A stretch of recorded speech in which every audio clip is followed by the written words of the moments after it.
حضور علیہ السلام گزرے، ایک شخص اپنے بھائی کو حیا کے بارے میں واز کر رہا تھا، تو آقا کریم نے فرمایا داہو فإن الحیاء من الایمان، چھوڑ دے اسے، حیا ویسے ایمان سے ہے، یہ تجھے سکھانا نہیں پڑے گا، خود بخود آئے گا۔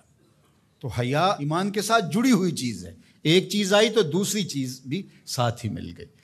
تو اگر حیا رخصت ہو گیا تو ایمان کا بھی کباڑہ ہو گیا۔ اور حیا کے جوہر کو چھیننے کے لیے نادیدہ ہاتھ کام کرتے ہیں، وہ اس لیے کرتے ہیں کہ حیا کے ساتھ ایمان جڑا ہوا ہے۔ جب حیا باختہ ہو جائیں گے تو ایمان سے بھی ان کو خالی کر دیں گے۔ ان کو یوں کہنا کہ تم کافر ہو جاؤ، اسلام چھوڑ دو، کوئی بھی نہیں کرے گا۔ تو بہتر نہیں ہے کہ ان کو حیا سے خالی کر دیں، تو وہ ساتھ پیچھے پیچھے ساتھ ہی چلی آئے گی چیز۔ تو اب دشمن کی یہ چال یہ ہے کہ یہ مسلم کافر تو نہیں ہوں گے، لیکن اس طرح کیا جائے کہ ان کو مسلمان بھی نہ رہنے دیا جائے۔ اب یہ جو کچھ ہوا ہے، ایک قانون پاس کر لیا گیا اور مردوں اور عورتوں نے اپنی جنس تبدیل کرنا شروع کر دی، اور لوگوں کو پتہ اس وقت چلا جب 29,000 لوگ جو ہے وہ اپنی جنس تبدیل کر چکے تھے، مردوں سے عورت اور عورتوں سے مرد۔ اور اس کے جو دوررس نتائج ہیں اور اس کے منفی اثرات ہیں، ایک عورت اگر اپنی جنس تبدیل کر لیتی ہے تو کل وراثت کے اندر وہ پورا حق لے گی، اس لیے کہ اس کے شناختی کارڈ کے اوپر جو ہے وہ مرد لکھا ہوا ہے۔ ایک مرد جو ہے وہ خاتون بن جاتا ہے تو وہ عورتوں کے واش روم میں گھس جائے اور پھر کوئی خرابی پیدا ہوتی ہے، اس کے بعد اس کو گرفتار ہی نہیں کیا جا سکتا، وہ کہ میں تو عورت ہوں، یہ تو ممکن ہی نہیں ہے۔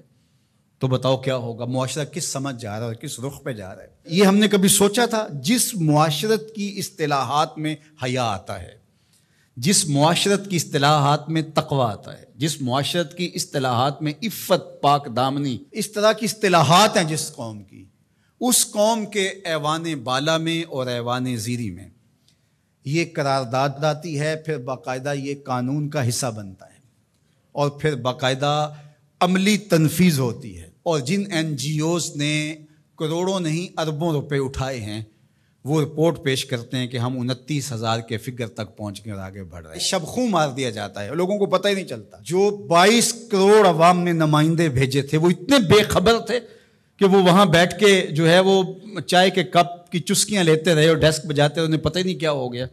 جو بڑے ان امور کے مار تھے، ان کو سال سال بعد پتہ چلا کہ یہ کیا ہوا۔ تو یہ معاشرت کو اس گندگی میں، اس غلاظت میں دھکیلنے کے لیے سب کچھ کیا گیا، اس کو قانونی تحفظ فراہم کر دیا گیا۔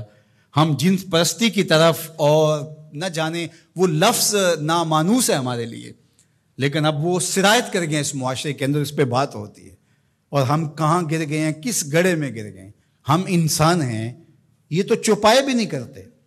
جو آج مغرب کر رہا ہے، وہاں کے سنجیدہ طبقے بھی اس پہ آواز اٹھاتے ہیں، وہ بھی سر پکڑ کے ان کے دانشور کہتے ہیں یہ کس سمجھ جا رہے ہو؟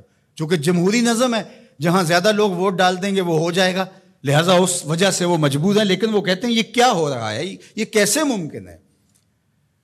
اللہ تعالیٰ نے قرآن مجید میں ارشاد فرمایا اولئک کالانعام بل ہم اضل، انسانوں کی اقدار سے برگشتگی اور ان کا اخلاقیات سے دور ہو جانا، اور اس کے نتیجے کو اللہ تعالیٰ بیان فرماتا ہے، تمثیل کے طور پہ چیز بیان فرمائی کہ یہ لوگ چوپائے ہو گئے ہیں۔ اولئک کالانعام، یہ چوپایوں کی طرح ہے۔ آگے فرمایا بل ہم اضل، بلکہ یہ چوپایوں سے بھی بدتر ہو گئے ہیں۔ آپ نے کبھی نہیں دیکھا ہوگا کہ کسی نر چوپائے نے نر چوپائے کے ساتھ جفتی کی ہو۔ جب جنسی خواہشات پیدا ہوتی ہیں تو وہ اپنی مادہ کو تلاش کرتا ہے۔ کبھی نر سے جفتی نہیں ہوا ہوگا، لیکن انسان جب اخلاقیات سے گرتا ہے تو وہ اتنا گندا اور بدتمیز ہو جاتا ہے کہ یہ تمیز بھی ختم کر دیتا ہے جو چوپائے بھی رکھتے ہیں۔ تو یہ ہے چوپایوں سے بھی بدتر ہو جانا، غلیظ گندا عمل قوم لوط اس کی زندگی کا حصہ بن جاتا ہے۔ اور بندے کے پلے بچتا کیا ہے، اس کے پاس رہتا کیا ہے جب وہ اتنا غلیظ ہو جائے؟ اس کی روح بھی زخمی ہو جاتی ہے، اس کا باطن اور ضمیر بھی داغ داغ ہو جاتا ہے جب اس کی نظر میں غلاظت آتی ہے، اچھی جائے کہ وہ عملی طور پہ غلاظت کے اس درجے پہ پہنچ جائے۔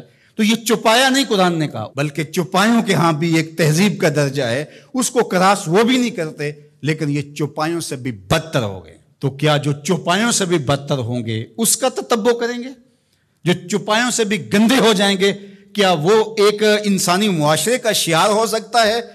اور کتنی بدبختی یہ ہے کہ اس طرح کے قانون دنیا کی پارلیمنٹس کے اندر جو ہے وہ پاس کیے جائیں گے، باقاعدہ حکومتیں اس کو سرپرستی فراہم کر رہی ہوں گی۔ بد تہذیبی کو تہذیب قرار دے دیا جائے تو اس سے بڑی بد تہذیبی کیا ہے؟ گندگی کو، غلاظت کو اگر گلاب کہہ دیا جائے تو اس سے بڑی بد تہذیبی کیا ہوگی؟ تو یہ معاشرت کی گندگیاں ہوتی ہیں، لوگوں کے ذہن کے اندر پنپنے والی گندگیاں مجسم روپ میں آ جاتی ہیں، اور وہ معاشرہ پھر انسانوں کا معاشرہ نہیں رہتا، وحشیوں کا معاشرہ ہو جاتا ہے، بلکہ وحشیوں سے بھی بدتر معاشرہ ہوتا ہے، بل ہم عدل کا عملی روپ بن جاتا ہے۔ تو وہ معاشرہ چاہے کلمہ پڑھتا ہو، وہ معاشرہ چاہے بظاہر نمازیں پڑھتا ہو، وہ معاشرہ چاہے اپنے آپ کو کہتا ہو کہ میرے جیسا زمانے میں کوئی نہیں ہے، وہ گندہ ترین معاشرہ ہوتا ہے۔ تو مغرب کے اندر تو یہ چیزیں عیب نہیں ہیں، وہاں تو باپ اور بیٹی کا رشتہ بھی عیب نہیں ہے، وہاں تو جو ہے وہ دادی اپنے پوتے سے حاملہ ہو جاتی ہے تو وہ عیب نہیں سمجھا جاتا وہ اس معاشرے کے اندر۔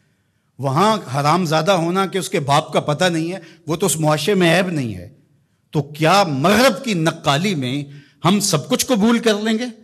ان کی جو چیزیں اختیار کرنے والی ہیں وہ تو ہم نے کی نہیں ہیں، ان کی وہ مادی ترقیاں جو ہمارے دین کے راستے میں رکاوٹ نہیں بنتی تھی وہ تو ہم نے کی نہیں، لیکن ہم ان کی غلاظتیں، گندگیاں اور ان کی وہ جہالتیں اس کو ہم جو ہے وہ اپنے سینے سے لگاتے ہیں اور مغرب کو خوش کرنے کی کوشش کرتے ہیں۔ یہ ہمارے اشرافیہ کا روپ ہے، اگرچہ عوام کا یہ روپ نہیں ہے، لیکن آہستہ آہستہ عوام، یہ جو 29,000 لوگوں نے رجسٹرڈ کروایا ہے، تو یہ کون لوگ ہیں؟ اسی معاشرے کے لوگ ہیں۔ تو یہ معاشرہ کس سمت جا رہا ہے، اس کے لیے ہمیں غور و فکر کرنا ہوگا، اپنی نسلوں کو بچانا بھی ہوگا۔